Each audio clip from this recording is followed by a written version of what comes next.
vraag is, want Jesus sê jy moet 'n disipel wees, dan vra ek jou die vraag.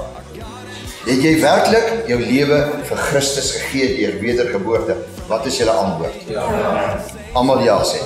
Die tweede belangrike vraag is dit jou eie begeerte, omdat die Heilige Gees jou oortuig het, om op hierdie manier gedoop te word deur die drievoudige onderdompeling? Wat is jou antwoord? Ja. Nou sê die Here,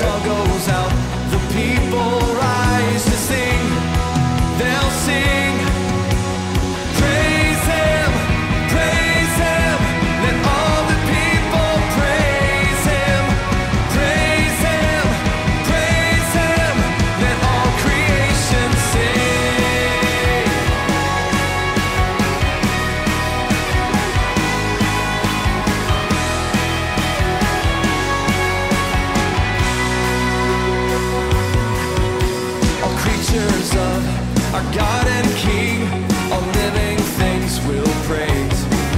From the ends of the earth, the saints will rise to sing. They'll sing, praise Him, let all the people praise Him, let all creation sing. Yeah, praise Him, let all the people praise Him, let all creation sing. Worthy to receive the glory.